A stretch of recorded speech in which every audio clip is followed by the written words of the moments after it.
haven't shared the NVN apartment with you just yet, but this is one of the really cool features. We've got this car lift. It takes us up and down stairs. It does take a little while to get in and out in the morning, back in the evening, but I never get tired of it. It's so awesome seeing how many layers this goes down. And downstairs, not that we want to show anyone's private cars, but there's some really good company downstairs in the form of like F12s and Aventadors and things like that. One of the issues though, being in London, is that people just kind of decide to park outside your main gate. So as much as we're on time and we are on our way to an incredibly special occasion, can't get out. However, the convenient thing about being in London is that there's loads of lovely places to eat on your doorstep. But it's still morning. I haven't had breakfast, and not too far, although it's a fair walk, but not too far from where the apartment's based. We have a Joe and the Juice. Now, I'm not here to do any promotions or brand deals, but take it from me. This is where I come for a club sandwich and an awesome smoothie.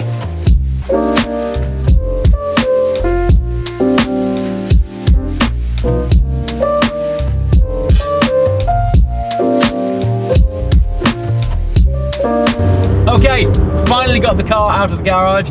Turns out all things happen for a reason. The gentleman that had blocked the exit of the garage with the Range Rover turns out to be a fairly substantial petrol head, and while we were talking to him, he booked in 2 of his cars to NVN for PPF and detailing in January when we open. How cool is that? Anyway, we are now on our way to the McLaren Technology Centre. It's the HQ, the heart of McLaren, where all of their cars are designed and built. But today, as the title of the video would suggest, is monumentally significant because we are en route to see the Speedtail. I've never seen this thing. I've probably seen as much as you have, just teaser images online. I've spoken to a few people about it who are very tight-lipped about it. From what I can gather, picture this car as McLaren's Chiron. In a way, it is positioned as a hyper GT, a hyper grand tourer. Now, one of the significant things we do know about it is that it is a nod to the McLaren F1 because they are bringing back the 3-seater layout, meaning the driver will sit in the middle and there'll be 2 passenger seats left and right, just slightly offset next to the driver. Now, I had the honor of driving a McLaren F1 across Europe last year, and it was one of the most incredible experiences and unique driving experiences I've ever had. So for them to be sort of rebirthing that experience in a modern day interpretation is incredibly exciting. But one of the headline stats of this new car is that it's running 1050 PS, which is basically 1000 horsepower.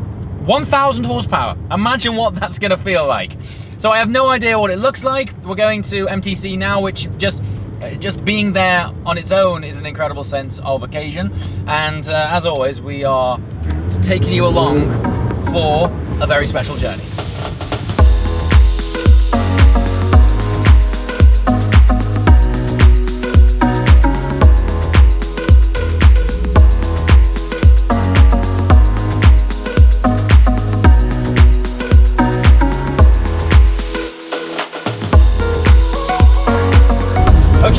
Here we are entering the inner sanctum. This place is incredible. Look at it. It's like some UFO has landed in the middle of Woking. It's incredibly designed. It was designed by a famous architect called Norman Foster, and in true McLaren spirit, everything on this thing has a purpose. The lake outside the front actually acts as cooling, I believe, for the building itself. It's incredible, and as you pass by you can see years of very significant racing history. I mean, those Formula 1 cars you can see through there, the rocket red shade of red which is on those cars is from the Senna Prost era of Formula 1. It's just incredible, man. It never ever gets old. And what we are entering here is reserved exclusively for McLaren cars only. Basically every time I come here it's for a very special occasion. The last time I was here was to film the McLaren Senna, and now we're here for another monumental car. So let's go in, see what's what, and then get a first look at Speedtail. I can't believe this is happening. It's a very, very cool day. Okay, we're inside. The last time I was here was for Senna. They didn't have any of this teasing, hiding, screen action going on here. So normally when I film these things, I've generally seen the car or something beforehand, but this is one of the few cars where I've seen absolutely nothing at all other than what you guys have seen on Instagram. So this is legitimately the first time I've seen this car. So if whenever you want, let's unveil it. Good God.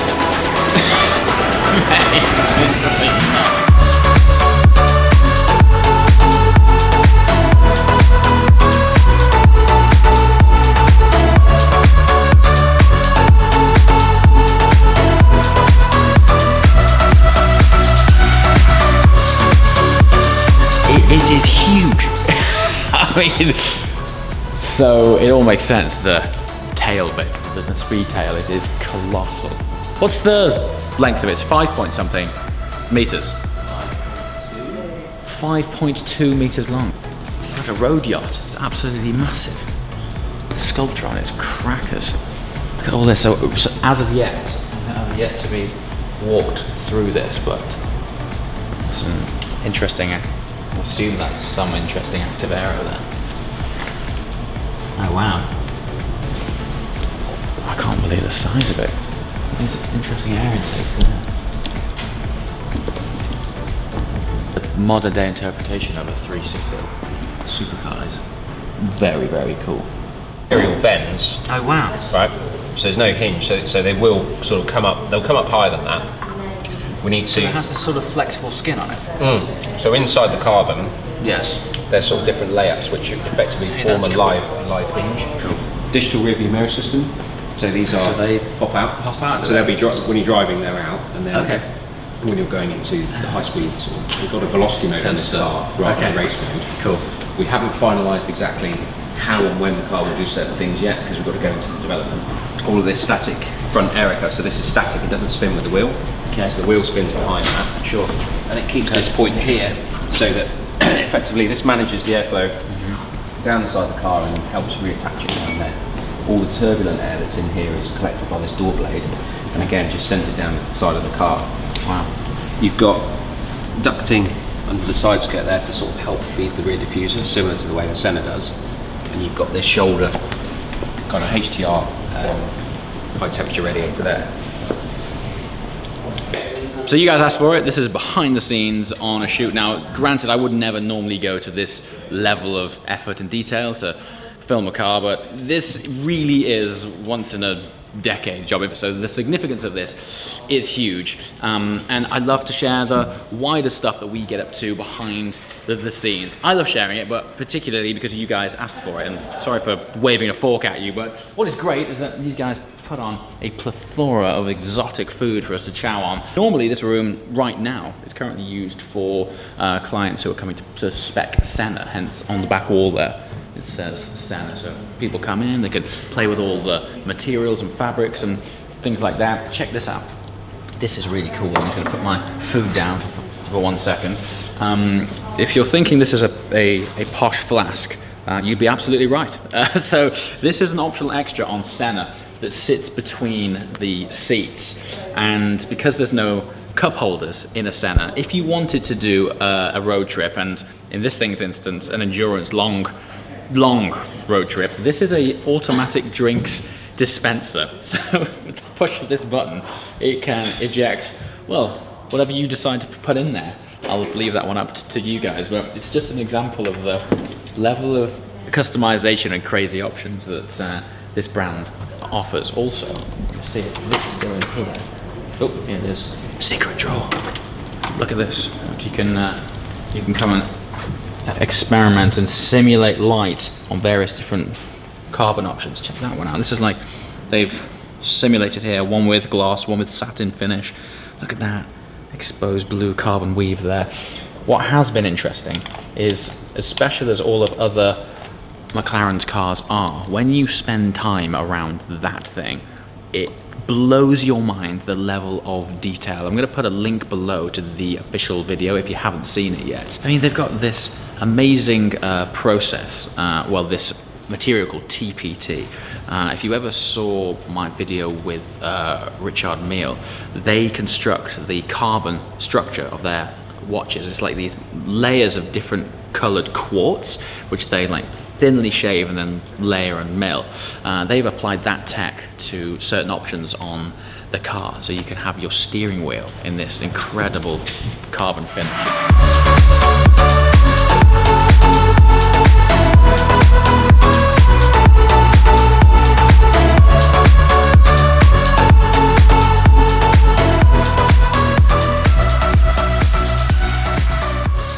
I'm not sure if any of you guys watched the Senna video. This talented genius called Sam.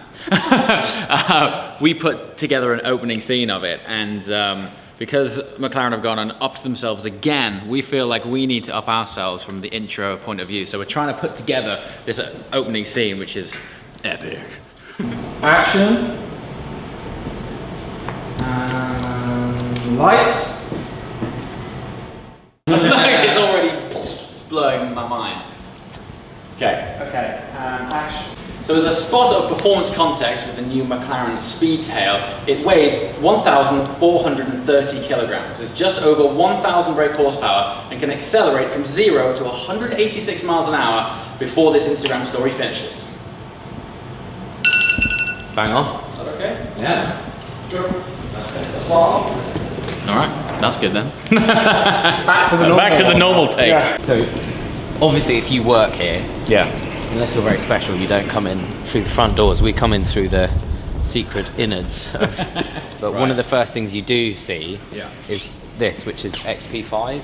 So this is actually the car that broke the original record. This is the one, this is the 240.1 mile an hour car. It's still as special this day as I think it was back then, really. I mean, with the launch of this, if not more so. Quite. And then it's sat next to what is Bruce's very, very first road car. In a way, this is like original heads-up display. It's an original heads-up display. Heads-up display, right? Exactly. And then if you kind of come round, the orange area, I don't know if you know this, but the reason why orange is such an important colour is because back when we were racing and television was black and white, orange appears as pure bright white in a black and white TV. Is that right? So that's why not only does it stand out in real life, but it also stands out on television as well. So as another insight into how quickly we turn around content, I'm actually editing this video while I'm still in the studio. We haven't left yet. It's 7 o'clock in the evening. The embargo on this lifts at, I think it's 1 o'clock tomorrow.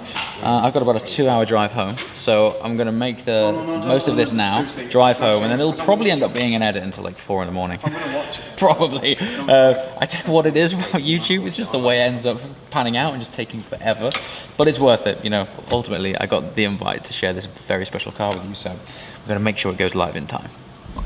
Okay, so typical YouTube fashion, it's gone dark now. We were planning on finishing here at 6. It's now 9, but you know, I'm not complaining at all. It's absolutely incredible to be part of the launch of such a special car. Thinking about it, we might look back in years to come and this might be almost as significant as the McLaren F1 itself. It's the next 3-seater car from this amazing brand. So yeah, honoured to be part of it. Anyway, back to our 720 for our long journey home. Okay, I want to ask for your opinion, your comments below. First of all, what do you think about the Speedtail? Ridiculous car. You're actually seeing this video after the main launch video, which you've seen us filming. Second of all, and I guess more importantly for us and the channel, how are you feeling these lifestyle videos? I did a video a few weeks back and there was lots of comments saying, look, we would just want to see you on your journey doing your thing. This is what I do, this is my thing. Comments below, do you want to see more, or what kind of stuff do you want to see? As always guys, thanks so much for watching. I shall see you next time. Ciao.